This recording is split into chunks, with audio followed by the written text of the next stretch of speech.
안녕하세요. 저는 올해 47살이 된 남자입니다. 저에게는 금쪽 같은 아들 하나가 있는데 애엄마는 오래전에 사별했어요. 어린아이가 어느덧 중학생이 되었고 얼마 전에 애엄마 기일이 있어서 아내와의 옛날 이야기를 한번 풀어보고 싶어 글을 남깁니다.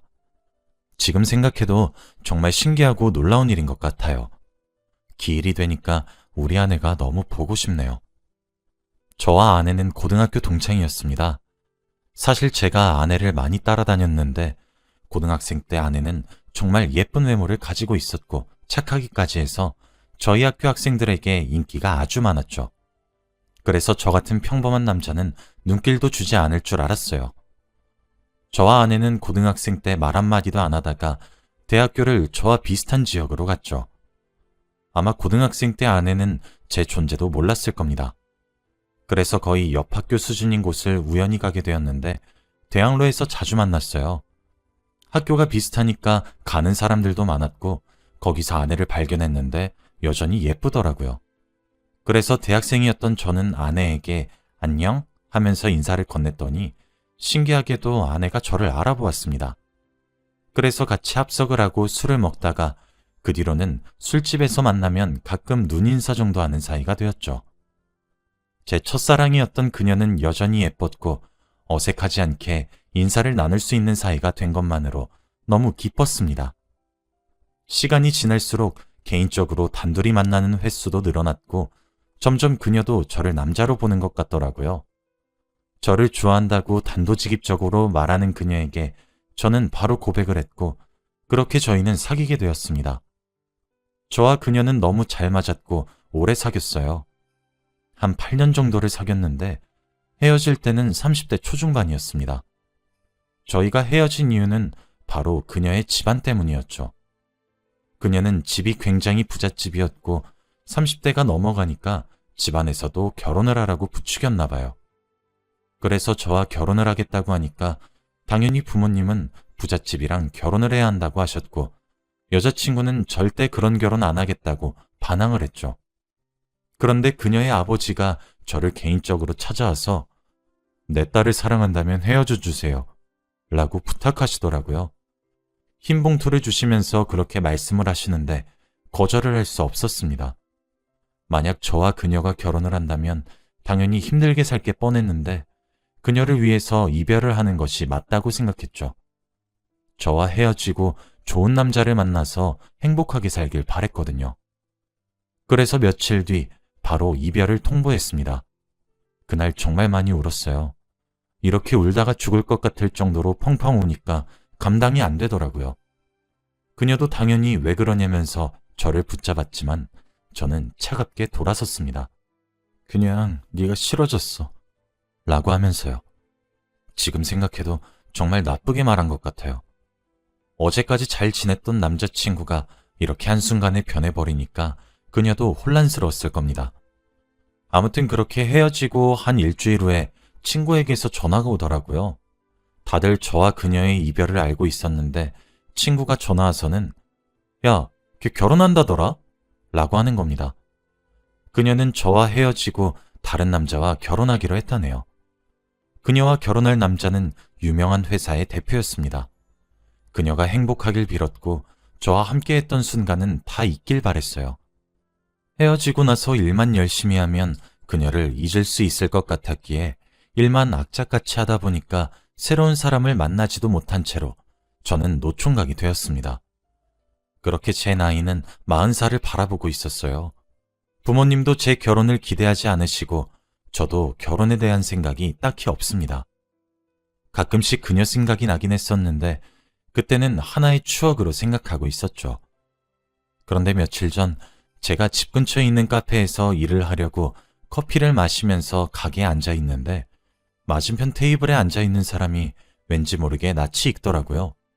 대놓고 쳐다보면 오해를 받을 것 같아서 힐끔힐끔 쳐다보고 있었는데 결국 그 사람과 눈이 마주쳤습니다. 그 사람은 바로 제 첫사랑 정연이었어요. 저와 정연이는 너무 놀라서 서로를 바라보고 한 2초 정도 멍을 때리고 있었습니다. 그때 정연이는 자리에서 일어나 제가 앉아있는 테이블로 와서 너 민식이 맞지?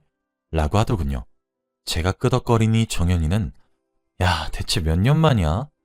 오랜만에 보니까 되게 감회 새롭다. 라고 했습니다. 몇 년 전 아프게 헤어지고 다른 남자와 결혼을 한 정연이를 마주하니까 신기했어요. 그런데 정연이는 여전히 아름다웠고 예뻤습니다. 그날 저와 정연이는 지금까지 서로가 어떻게 살아왔는지 해가 질 때까지 이야기를 나누었어요. 남편은 어때? 잘해줘? 잘해주겠냐? 사랑해서 한 결혼도 아니었는데.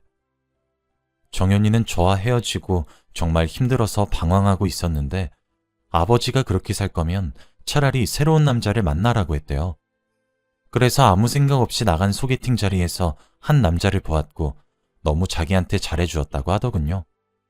정연이는 그날로 끝인 줄 알았는데 자기 아버지한테 이야기해서 사위 삼아달라고 당당하게 부탁했다고 합니다. 회사의 대표이기도 하니까 아버지는 받아들이지 않을 이유가 없다고 생각하고 정연이의 의견은 들어보지도 않은 채 결혼을 승낙했다고 해요. 그 남자는 자신을 사랑했지만 정연이는 그 남자를 사랑하지 않았대요. 그리고 아이도 있다고 했습니다. 이제 유치원 다니고 있다고 하더라고요. 왠지 모르게 첫사랑이 아이까지 낳으면서 가정을 꾸리고 살고 있으니까 마음이 조금 심란한 거 있죠. 그리고 나서 정연이가 제 근황을 물어보는데 할 말이 없었습니다. 저는 헤어지고 나서 여자를 한 번도 만난 적이 없고 일만 했으니까요. 정연이는 제 말을 듣고 놀라더군요. 그때 우리 아빠가 너 찾아가서 헤어져 달라고 했지? 정연이는 이미 다 알고 있는 것 같았고 오래전 일이니 그렇다고 했습니다. 그 일 때문에 아직도 아버지와 사이가 좋지 않다고 하더라고요. 아버지를 많이 원망했고 특히나 제가 제일 미웠다고 합니다. 어느 남자가 여자친구의 행복을 위해서 헤어져 주냐고 하면서요. 지금 생각해도 정말 철이 없었던 것 같아요. 그리고 신기하게도 정연이가 다니는 회사와 제가 다니는 회사의 거리가 비슷해서 저희는 회사 점심시간에 매일 만나서 밥을 먹으러 같이 다녔고 주말에도 만나서 카페에서 같이 일을 했어요. 정연이는 일부러 아버지 밑에서 살기 싫어서 스스로 아버지 회사의 경쟁회사로 취직을 했다고 합니다. 그런 정연이가 멋있었죠. 일주일 중 거의 7번을 같이 붙어 있으니까 정연이 아들도 본 적이 많은데 정말 귀엽고 착한 아이더라고요. 낯선 아저씨가 무서울 수도 있는데 아이는 저를 웃게 만들었습니다. 일을 다 하고 나면 같이 아이와 놀아주기도 하고 가끔씩 선물도 사주면서 기쁘게 해주었어요. 정연이 아들을 보니까 저도 갑자기 결혼이 하고 싶다는 생각이 들더라고요. 그리고 정연이는 아들을 집에 보내고 저와 술을 한잔하고 싶다고 했습니다. 집에 있는 남편에게는 친구와 마신다고 하고 간단하게 먹자고 했죠. 할 얘기가 있다고 하면서요. 저는 마다할 이유가 없었기에 집 근처 간단한 맥주집으로 갔습니다. 그런데 거기서 정연이는 충격적인 부탁을 하는 겁니다. 저보고 자기 남자친구인 척을 해달라고 했어요. 저는 너무 놀라서 맥주를 뿜었죠. 내가 왜 그래야 하냐고 물어보니까 남편과 이혼을 하고 싶은데 남편이 이혼을 안 시켜준대요. 그래서 불륜을 저지르고 있다고 말을 하고 남자친구를 보여주면 이혼을 할 것 같다고 하는 겁니다. 저는 처음에는 무조건 안 된다고 했어요. 왜 저를 상간남으로 만드냐면서 고소당하면 어떡하냐고 이건 범죄라고 절대 안 된다고 했죠. 저는 한 가정을 파탄내고 싶지 않았거든요. 그런데 정연이는 제발 예정을 생각해서 딱 한 번만 해달라고 하더라고요. 예전에 자기한테 상처 주는 말하면서 헤어지자고 했던 거 미안하게 생각한다면 이번 부탁 들어주고 그때 일 용서해준다고 했죠. 솔직히 몇 년 동안 그때 정연이에게 나쁘게 말을 하고 돌아섰던 기억이 계속해서 떠오르긴 했고 항상 미안하게 생각하고 있었습니다. 정연이가 용서해준다는 말에 갑자기 흔들리게 됐고 결국 부탁을 들어주기로 했죠. 그렇게 며칠 뒤 정연이가 말해준 장소로 가서 정연이를 만나고 팔짱을 낀 채로 정연이 남편 앞에 섰습니다. 정연이 남편은 정말 잘생겼고 저희보다 나이가 많았지만 동안이시더라고요. 정연이 남편은 진심으로 정연이를 사랑했기에 상처를 많이 받은 듯 했고 그만큼 이혼은 더 빠르게 진행되었죠. 양육권은 정연이가 받았습니다. 그렇게 정연이는 집에서 나와 아들과 단둘이서 방을 구해 살게 되었어요. 그 뒤로도 평소처럼 자주 만나서 놀고 밥도 먹고 했네요. 그런데 갑자기 정연이가 제 손을 턱 하고 잡더니 민씨가 우리 결혼할까? 라고 하더군요. 갑작스런 정연이의 제안에 너무 놀라서 딸꾹질하고 말았습니다. 정연이는 저를 아직 좋아한다고 했고 저와 함께라면 어느 두려움도 없다고 했죠. 자기 아이를 잘 키워주고 행복하게 해줄 사람은 저밖에 없다면서요. 사실 저도 정연이를 좋아하는 감정은 당연히 있었기 때문에 그러자고 했습니다. 저희는 대학생 때 오랫동안 연애도 해왔고 서로에 대해서 너무 잘 알다 보니까 연애 없이 바로 결혼을 하기로 결정했습니다.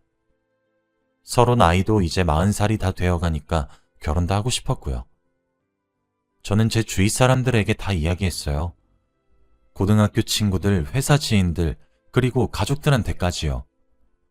고등학교 동창들은 정연이를 알았기에 놀라긴 했지만 아이 있는 사람은 아니지 라고 하면서 다들 반대를 하더라고요.